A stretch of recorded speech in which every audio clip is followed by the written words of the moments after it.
मथुरा के बीच में एक महाराज हुए हैं जिनका नाम है उग्रसेन। और उग्रसेन बहुत ही नीतिवान महाराज हैं, लेकिन भगवान की ऐसी कृपा थी, घर में लगा कोई संतान नहीं भई। याद रखना मेरे भक्तों, पवन रेखा दिनचर्या से पहले उठ के अपने पिया के दर्शन किया करती थी भक्तों, लेकिन भगवान की ऐसी कृपा थी कि घर में कोई संतान नहीं थी।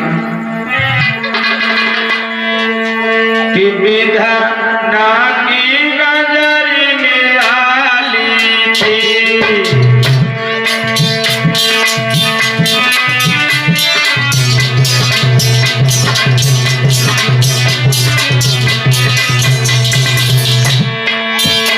विधाना की नजर में आली थी, जाके भोला लाला थी।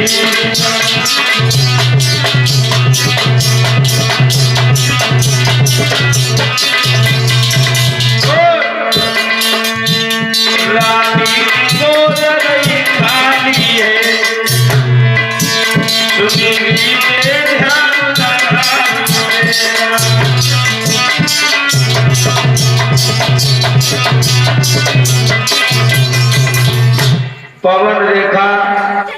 पवन रेखा भक्तों आंगन में बैठी बैठी रोई गई है। उग्रसेन की धर्म पत्नी पवन रेखा कहने लगी है कि हे भगवान, तेरी कैसी लीला है, तेरी कैसी अनुकंपा है। और याद रखना मेरे भक्तों, तो याद रखना भक्तों, पवन रेखा आंगन में बैठी बैठी रोई रही है, कह रही है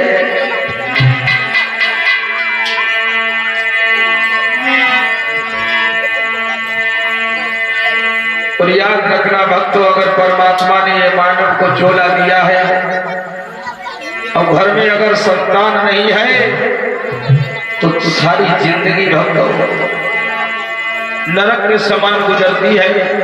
और लोगों जब औलाद हो जाती है और जब वो दुख देने लगती है तब भी ये जिंदगी नरक के समान गुजरती है भक्तों। तो हम तो यही कहते हैं भगवान, अरे तेरे लाख भरे हो भैया मोती,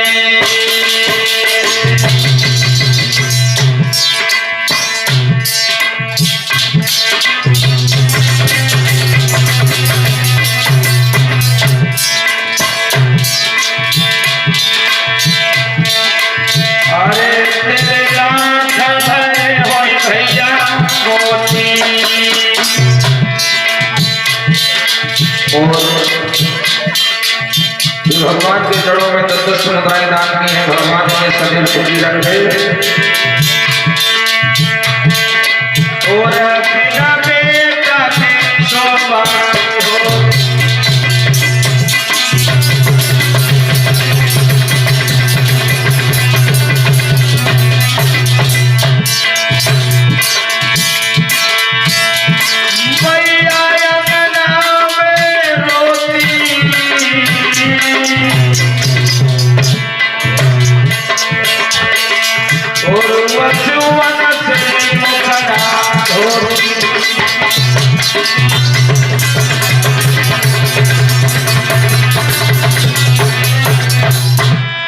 याद रखना मेरे भक्तों, बिना बेटा के घर में शोभा नहीं होती है। आज पवन रेखा रो रही है, बांदी को बुलाया है कि बहना जाओ, हमारे प्रीतम को, हमारे महाराज को हमारे पास में बुला करके ले आओ।